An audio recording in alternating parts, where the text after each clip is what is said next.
اعوذ باللہ من الشیطان الرجیم، بسم اللہ الرحمن الرحیم۔ معزز سافر حضرات، کیمرہ مین، السلام علیکم۔ میں مشکور ہوں گورنر سندھ کامران ٹسوری بھائی کا اور بشیر فاروقی صاحب کا،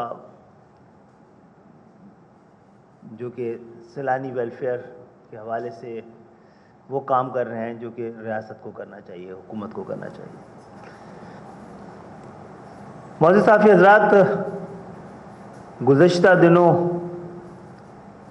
پاکستان میں تعلیم کی وزارت کے حوالے سے جو ذمہ داری ملی تھی، اس میں اعداد و شمار اور فیکٹس اینڈ فیگرز کو دیکھنے کے بعد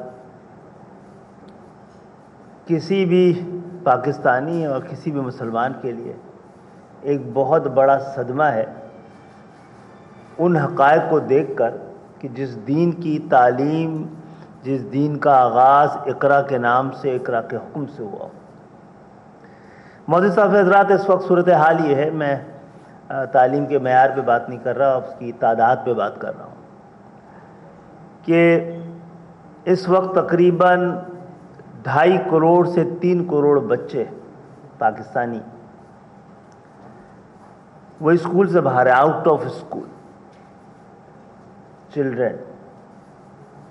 یہ تعداد دنیا کے 150 ملکوں کی آبادی سے زیادہ ہے۔ معزز صاحب حضرات، ہمارے تقریباً 5.5 کروڑ بچے اسکولوں میں رجسٹرڈ، بلکہ 6 کروڑ کے قریب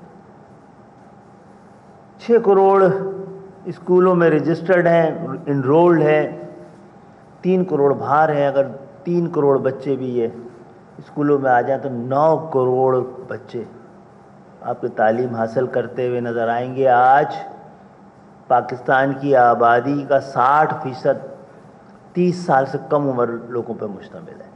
تقریباً 15 کروڑ آبادی ایسی ہے جس کی پاکستان کو بھی ضرورت ہے اور دنیا کو بھی ضرورت ہے۔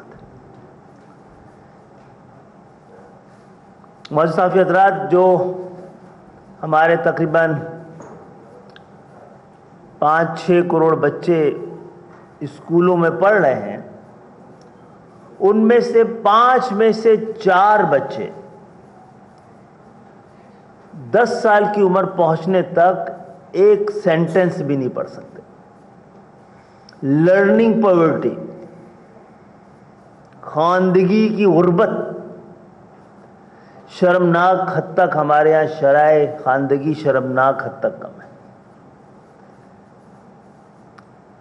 معزز صاحب حضرات، پاکستان ملت اسلامیہ کے لیے ماڈل اور اقوام عالم میں سر اٹھا کے چلنے کے لیے بنایا گیا تھا۔ پاکستان مقصد نہیں تھا، پاکستان بنانے کا بھی کوئی مقصد تھا۔ تعلیمی مقصد نہیں ہو، تعلیم دلانے کا بھی کوئی مقصد ہوتا ہے۔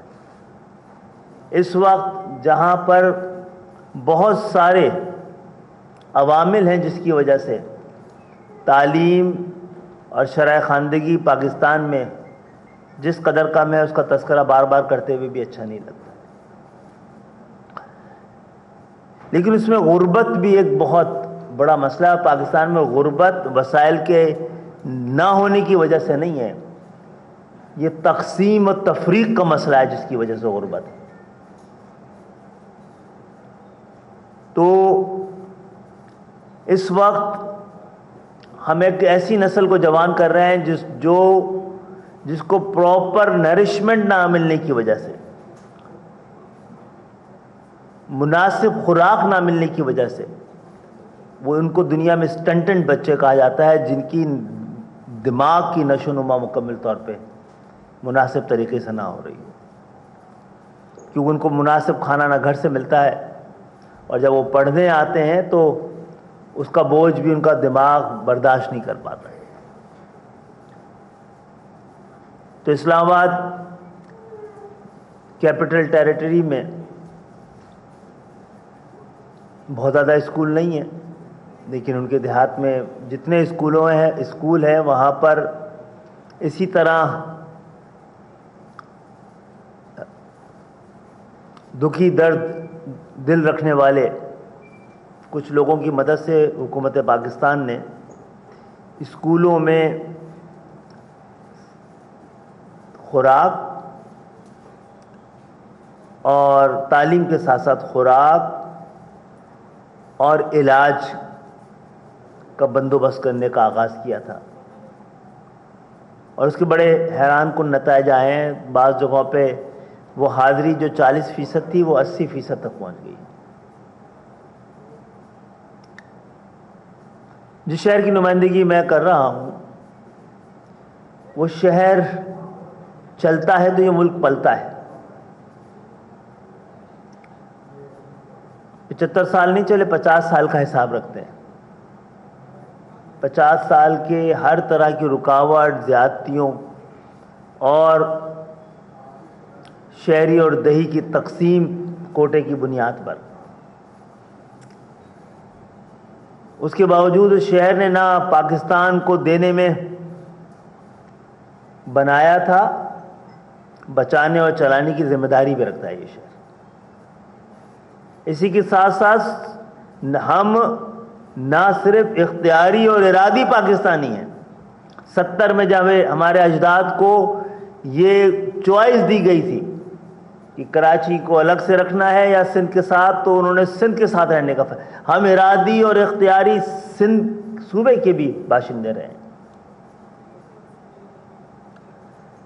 تو اس کو بھی ابھی تک 97% سندھ کے شہری علاقے، سندھ کے شہروں کا بجٹ بناتے ہیں، تو اس شہر میں تو کسی امداد کی ضرورت ہی نہیں ہے حکومتی۔ یہ شہر تو خود حکومتوں کی مدد کر رہا ہے، جسے کہہ رہے ہیں دنیا میں بعض جگہوں پہ بہت بڑا عالمی گناہ سمجھا جاتا ہے کہ ٹیکسیشن وداؤٹ ریپرزنٹیشن۔ یہ شہر Karachi over taxation and low representation کا شہر،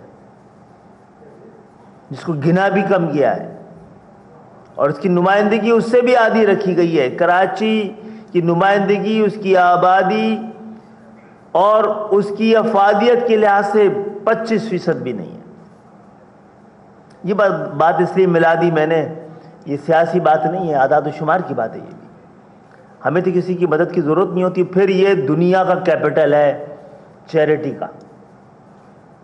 کہیں بھی اس شہر کے تمام بڑے اسپتال جو مختلف حکومتیں جس کا سہرا اپنے سر لیتی ہیں، ایسے ہی لوگوں کی مدد سے چل رہے ہیں، جنہیں اسپتال کو نہ وفاق کا پیسہ لگ رہا ہے نہ سندھ کا لگ رہا ہے۔ کراچی کے تاجر حضرات، کراچی کے مخیر حضرات، کراچی کے فلاحی ادارے چلانے والے لوگ چلا رہے ہیں۔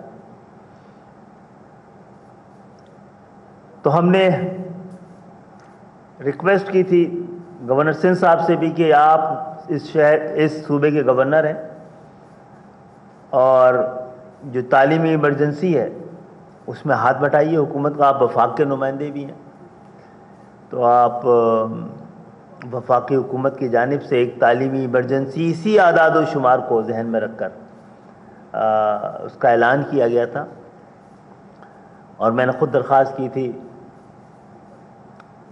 کہ سیلانی ویلفیئر اس حوالے سے جو کام کر رہا ہے وہ تو شاید اس پورے خطے میں کہیں نہیں ہو رہا ہے۔ کھانا کھلانے کے کام پہ تو سب سے صحیح انویسٹمنٹ اس کی بھی اسکول کے بچوں کے لیے ہونی چاہیے۔ صبح کا آپ نے ناشتہ دے دیا تو ماں باپ پہ بوجھ کم کر دیا۔ غربت کی وجہ سے جو بچے اسکول نہیں آ رہے ہیں، اسلام آباد میں 40% سے حاضری 80% تک پہنچ گئی ہے۔ تو یہ موقع ہم چاہتے ہیں کہ سندھ کو بھی دیا جائے، تو اور یہ مناسب طریقے سے یہ کام جو لوگ اس شہر کے سارے بوجھ کو، یہ شہر میں پورا پاکستان بستا ہے، پاکستان کا کونے کونے کی نمائندگی اس شہر میں موجود ہے۔ یہ منی، واضح طور پہ ایک منی پاکستان ہے۔ تو یہاں پر بھی جب اس حوالے سے کام ہوگا تو پورے پاکستان کو ہی افادیت میسر آ رہی ہوگی۔ ہماری خواہش یہ بھی ہے کہ مدرسوں کے اندر بھی ہنر کی تعلیم کا آغاز کریں۔ اس حوالے سے میں آپ سے بھی درخواست کروں گا، علماء دین سے بھی وہ جو لوگ مدارس چلا رہے ہیں ان کے ساتھ بھی کہ آئیے اس حوالے سے بھی کوئی ہم فیصلہ کرتے ہیں. تو گورنر سندھ نے کامران ٹسوری بھائی نے اس حوالے سے فوری طور پہ کل بات کی تھی. آج انہوں نے یہ اس پہ عمل کرنے کا، جیسے کہ اب تک کا ان کا ریکارڈ تھا، اسی طرح رسپونڈ کیا ہے. میں بہت شکر گزار ہوں آپ دونوں افراد کا. میں چاہتا ہوں کہ آپ اس حوالے سے